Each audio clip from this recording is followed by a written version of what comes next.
Hai, bagaimana jika kita tidak bisa tidur di malam hari berhari-hari? Apakah kita perlu obat tidur?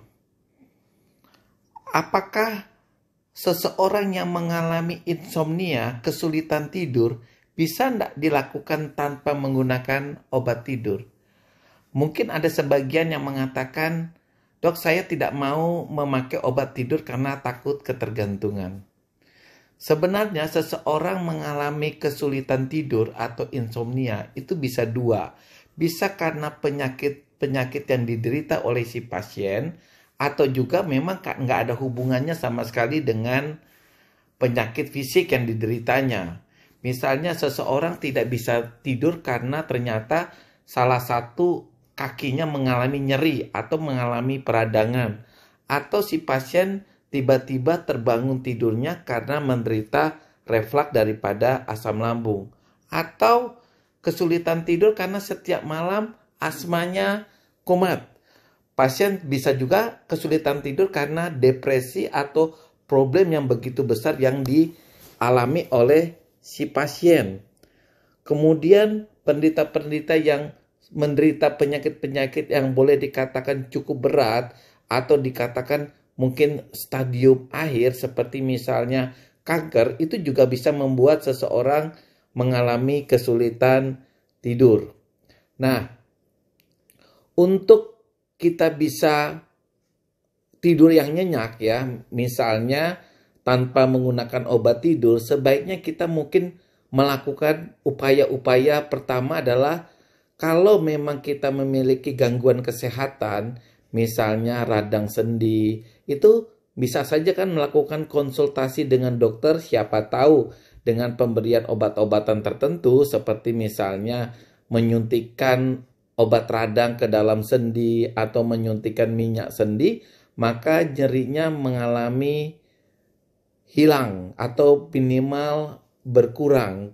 Kemudian pemberian obat-obat cara tidur yang posisinya misalnya kalau penyakit asam lambung biasanya dokter menyarankan posisi tidur kepala dan dada kita agak lebih tinggi daripada perut untuk menghindari refleks daripada asam lambung. Pemberian obat-obat depresi untuk mengatasi depresi yang dialami oleh si pasien.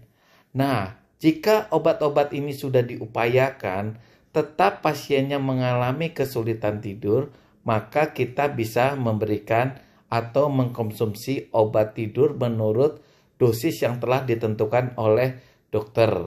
Nah, obat tidur itu bisa ketergantungan? Ya, mungkin bisa. Tapi sebenarnya jika kita ingin tidak tergantungan pada obat-obat tidur, maka kita bisa melakukan beberapa hal. Misalnya memperbaiki mood kita sendiri, misalnya kita mulai melakukan kegiatan-kegiatan yang menyenangkan, menghindari problem-problem kita. Atau kalau kita memang orangnya sensitif, ya mengubah mindset kita menjadi orang yang tidak mudah tersinggung, tidak mudah naik darah.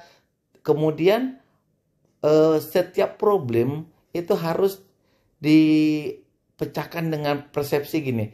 Tidak ada orang yang tidak memiliki masalah. Sehingga tidak perlu masalah itu disimpan di hati berhari-hari karena akan mengganggu kesehatan kita. Bahkan salah satunya adalah kita akan mengalami kesulitan tidur. Kemudian obat tidur pun boleh dikonsumsi dengan jeda selang-seling. Misalnya hari ini minum, besok kita coba untuk tidak mengkonsumsi obat tidur. 1, 2, 3 hari baru kita mengkonsumsi lagi. Begitu juga seterusnya sehingga ketergantungan kita pada obat tidur itu bisa dilepaskan. Demikian teman-teman, jika teman-teman mengalami kesulitan tidur, hadapi dulu problemnya, selesaikan dulu penyakit fisik yang diderita. Jika nggak bisa tidur, maka menggunakan obat tidur berdasarkan dosis yang telah ditetapkan oleh dokter. Bye!